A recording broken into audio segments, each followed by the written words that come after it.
నమస్తే, నేను మీ కుప్ప పద్మిని. ఇన్నాళ్ళు మీ సపోర్ట్‌ని నాకందిస్తూ, మీ ప్రేమని నాకందిస్తున్న ప్రతి ఒక్కరికి కృతజ్ఞతలు. ఇప్పుడు చూడబోతున్న ఈ వీడియో కూడా ఖచ్చితంగా మీకు ఉపయోగపడుతుంది. లైక్, షేర్ అండ్ సబ్స్క్రైబ్ చేసి మీ ఇష్టాన్ని అలాగే మీ సపోర్ట్‌ని నాకందించండి. అలాగే ఈ వీడియో పట్ల మీ అభిప్రాయాన్ని కామెంట్ సెక్షన్‌లో కామెంట్ చేసి నాకు తెలియజేయండి. నమస్తే. జ్యోతిష్య శాస్త్రం ఒక అద్భుతం. వేదాంగమైన జ్యోతిష్య శాస్త్రం అనేటువంటిది మానవ జీవన గమనానికి ఒక వరం. జ్యోతిష్య శాస్త్రం నీ జీవితంలో వెలుగునింపే ఒక భాష. ఆ భాష నీకు అర్థమైతే ప్రకృతి నీతో మాట్లాడుతుంది. అస్ట్రాలజీ నేర్చుకోవాలి అనుకునే వారికి అద్భుత అవకాశం. మురళీధర శర్మ గారి అస్ట్రాలజీ క్లాసెస్ అతి త్వరలో మొదలు కాబోతున్నాయి. 100% జాబ్ గ్యారంటీ. వివరాల కొరకు సంప్రదించండి. నమస్తే, వెల్కమ్ టు అవర్ ఛానల్. నేను పద్మిని. ప్రస్తుతంతో పాటు ప్రముఖ ఆధ్యాత్మికవేత్త, జ్యోతిష పండితులు, అమ్మవారి సేవకులు, దత్త గణపతి ఉపాసకులు మురళీధర శర్మ గారు మనతో పాటు ఉన్నారు. మాట్లాడదాం. నమస్కారం అండి. మహాదేవ శ్రీమాత్రేడ మహా. కాలం కలిసి రావట్లేదు అనే మాట సర్వసాధారణంగా వింటూనే ఉన్నాయి. ఏంటోనండి, మా టైం అస్సలు సరిగా లేదు, బ్యాడ్ లక్కే ఉంది, లేకపోతే టైం సరిగా నడవట్లేదు మాది, ఇట్లాంటి మాటలు వింటూ ఉంటాం. మరి కాలం కలిసి రావాలి అని అంటే ఏం చేయాల్సి ఉంటుంది మురళి గారు? వాస్తవానికి కూడా అమ్మా, కాలం కలిసి రావటం లేదు అనేటువంటిది ఇది అందరికీ ఉండదు. అంటే కొందరికి ఉంటుంది, మీరు అన్నది వాస్తవమే. అయినప్పటికీ కూడా ఈ మాట మనం పదే పదే అనుకున్నప్పటికీ కూడా అదే యూనివర్స్ అదే తీసుకుంటుంది. మనకు అదే రిజల్ట్ వస్తుంది. కనుక నేను ఎప్పుడైనా కూడా ఎవరికైనా కూడా ముందు బ్రెయిన్ వాష్ చేస్తా. వీరి జాతకాన్ని పక్కన పెడతా ఫస్ట్. ఓకే, జాతకం అనేటువంటిది చాలా కీ రోల్ ప్లే చేస్తుంది ఇక్కడ. కానీ వారి మనసు కావచ్చును, వారి మైండ్ సెట్ను మనం మార్చగలగాలి. ఎంతో కొంత ఒక 1% మారిన నాకు ఎప్పటికీ బాగుండదు. ఎందుకో కాళ్ళ నొప్పులు కానీ లేదా నడువు నొప్పి కానీ ఇలా అస్సలు బాగుండదు గురువుగారు. ఎప్పుడు చూడు ఇదే. ఎందుకు అమ్మ మాట్లాడాలని చెప్పండి. ఎప్పుడు చూడు డబ్బులు ఆగే మా దగ్గర. ఎప్పుడు చూడు అసలు డబ్బు అనేటువంటిది ఆగనే ఆగది, ఖర్చు అయితేనే ఉంటుంది. ఆ మాట తీరొద్దు అంటున్నారు. ఎందుకు? ఇప్పుడు డబ్బులు ఖర్చు అవుతున్నాయి, ఒకసారి అనుకోండి, విడిచిపెట్టండి. అయితే ఈ విషయాన్ని మీరు ఇంతకుముందు వీడియో లాగా మీరు నలుగురికి చెప్పకండి. ఫోన్ చేసి అక్క బాగున్నావా, తిన్నావా, అక్క ఏమన్నా ఇవాళ అంతా లేజీగా ఉన్నది, అస్సలు చాతన అయితలేదు గత 4-5 రోజుల నుండి. అవునే, నాకు కూడా అంతే ఉన్నదని ఆమంటది. ఇది అయిపోయింది. ఎక్కడ అయిపోయిన తర్వాత మళ్ళీ ఎక్కడికి పోతుంది ఫోను? ఇగో పలానా లక్ష్మికి మంచిగా లేదట, ఇప్పుడే మాట్లాడిన ఫోన్ అని ఇంకో చిన్న చెల్లెకి పోతుంది ఫోన్. ఈ చిన్న చెల్లె ఏం చేస్తుంది? ఈ అక్కకి మళ్ళీ చేస్తుంది. అవునే, ఏమైందని ఆరోగ్యం బాగాలేదట కదా. అవ నీకెవరు చెప్పిండ్రు? ఇప్పుడే పెద్ద అక్క చెప్పింది. అవునే, నిజంగానే ఇగో నాకు కూడా కడుపు నొప్పి అవుతుంది, మంచిగా లేదు అని చిన్న. అంటే రోగాలు కూడా పంచుకుంటారు. నాకు ఇది ఉన్నది అంటే నాకు అది ఉన్నది. వీళ్ళకు ఒక మన అదేమిటి కిరీటం వచ్చినట్టుగా ఫీల్ అవుతూ ఉన్నారు ఇక్కడ. అంటే ఎందుకు చెప్తున్నానో అర్థం చేసుకోండి. ఇట్లా వద్దు.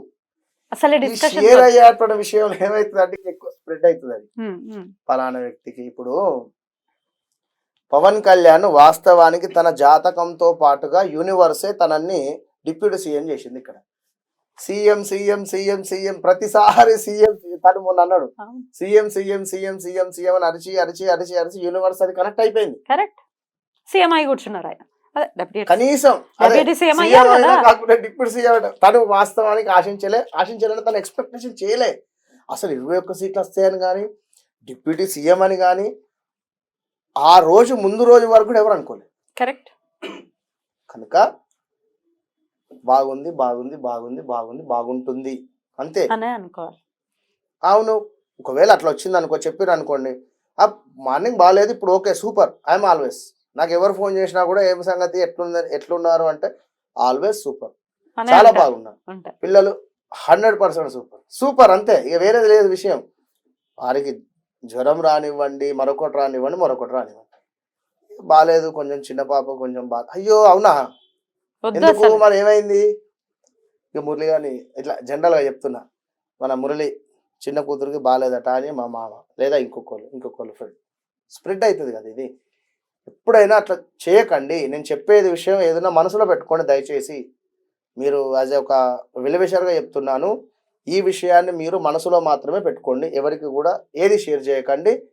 రెండవది, మీ జాతకరీత్యా మాత్రం నీచబడినటువంటి దశలు ఉంటవి. కొన్ని నీచబడినటువంటి దశలు కానీ, ఈ బుధుల రాహు కానీ ఎక్కువ మనిషిని హైప్ క్రియేట్ చేయడం కానీ, నెగిటివ్గా ఉంది అనేటువంటి పరిస్థితులు కానీ, లేదా మాకు ఏ పని అనుకున్నా అవటం లేదు, ఈ ఫీలింగ్ అంటే ఒక క్వశ్చన్ మార్క్ చేసేది రాహువే.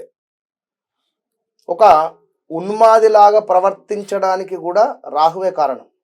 అది లగ్నాతున్నా పంచమాతున్నా కూడా చాలా డేంజర్ ఉంటుంది. మొన్న ఒక ఆమెతో హుబ్లీ నుంచి ఫోన్ చేసింది, ఒక ఆమె కర్ణాటక హుబ్లీ. రాహువు చంద్రుడు ఉన్నారు ఎక్కడ, మన వృషభంలో, వృషభ లగ్నం.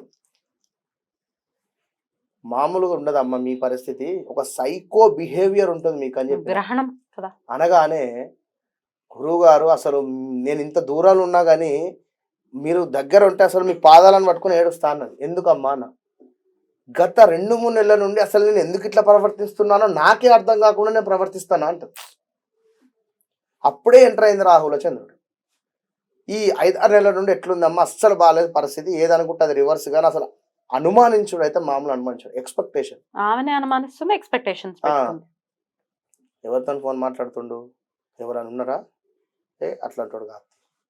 ఓకే, మళ్ళీ ఇమీడియట్ గా థాట్, అట్లా అనుకోవడం ఎందుకు, గ్రహణం కదా ఆ కాంబినేషన్, గ్రహణం అని మీ బుర్రనే కదా ఖరాబు. కనుక ఇగో ఇలాంటివన్నీ ఉంటవి. కనుక దయచేసి జాతక పరిశోధన అనేటువంటిది చాలా మస్ట్.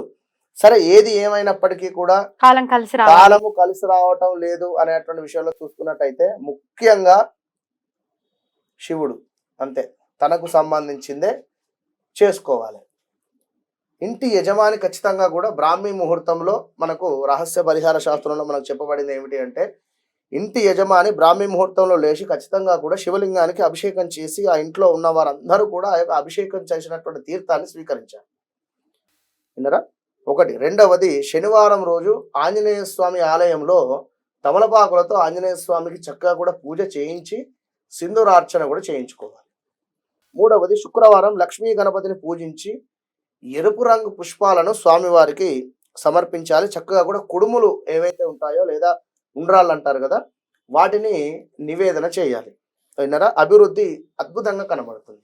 నాలుగవది, ఇంటి నుండి బయటికి వెళ్ళేటువంటి సమయంలో ఖచ్చితంగా కూడా నుదుటన బొట్టు అనేటువంటిది మస్ట్. అది కుంకుమ కావచ్చును, గంధం అయితే ఇంకా సూపర్. విన్నారా? లేదా విభూది, విభూది ధరించినట్టయితే ఎలాంటి దోషాలు ఉండవు. సాక్షాత్తు ఈశ్వరుడు విభూతి. ఐదవది, ప్రతిరోజు కూడా మీరు ఖచ్చితంగా కూడా గురు చరిత్రలో ఏదన్నా ఒక అధ్యాయాన్ని చదువుకునేటువంటి ప్రయత్నం చేయండి. అది సాయంకాలమా ఉదయమా ఇలా చేసుకునేటువంటి ప్రయత్నం చేయండి. ఆరవది, సోమవారం రోజు ఖచ్చితంగా కూడా శివ పూజ చేసి బిల్వదళాలను స్వామివారికి నివేదన చేయండి. విన్నారా? ఏడవది, ఇక నిద్ర లేచినటువంటి వెంటనే ఖచ్చితంగా కూడా అరచేతిని చూసుకోండి. లేదా మీకు ఇష్టమైనటువంటి దైవానికి సంబంధించి, ఇష్టమైందంటే ఇక నాకు తెలిసి ఈశ్వరుడే. సరే, కొందరు ఒక్కసారి చేసి వదిలిపెడితే ఏది కాదు. ఖచ్చితంగా 41 రోజులు లేదా 21 రోజులైనా చేయాలి. చేస్తేనే ఎంతో కొంత రిజల్ట్ అనేటువంటిది కనబడుతుంది అనేటువంటి విషయాన్ని అర్థం చేసుకోండి. అందులో ఉండేటువంటి మర్మం అది.